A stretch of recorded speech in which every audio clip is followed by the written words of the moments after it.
This is Spencer Schrader. And this is Laci Schrader. And we are the owners of Schrader Ranch near Wells, Kansas. We're a ranch. Our operation is strictly cattle. We utilize native grass for the most part. There's some cool season brome in different spots of the ranch that we hay.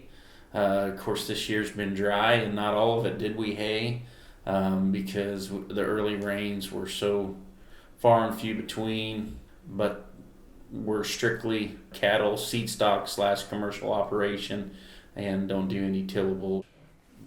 Most of what we do is rent. I think it's over 4,000 acres. We own the headquarters here that feeds into the set of facilities here by the house and down at the bunkhouse and our working facilities. Within 7 miles, for the most part, is 75% of the acreage that we own or lease that we use for cattle year-round. I'm from Morris County, which is about an hour and a half south and east of where we're at now.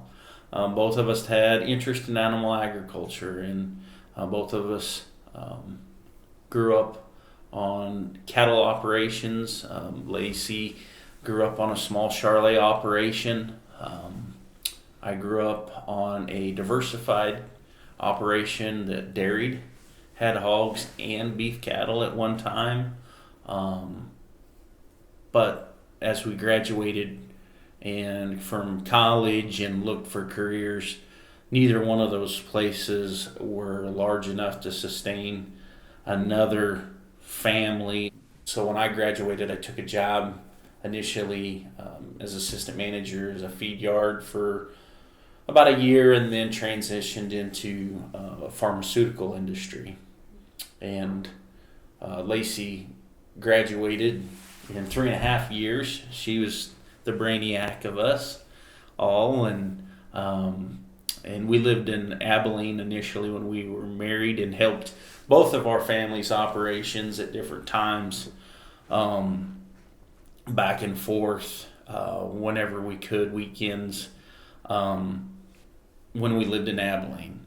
Through my travels, calling on feed yards, large backgrounders, large cow-calf operations in the pharmaceutical job that I had a unique relationship to meet the individual that owns the majority of the ground that we lease, and created a friendship and a trust based upon some of the consulting that I did for him. And this started in '99 when we moved here, and leased exclusively to start with, and then bought the headquarters either in '03 or '04, and continued to grow that to where we are now. And at one time, when we started, we had one landowner in this area, and I think now we have 7 or 8 different landowners that we work with, as well as the ground that we own.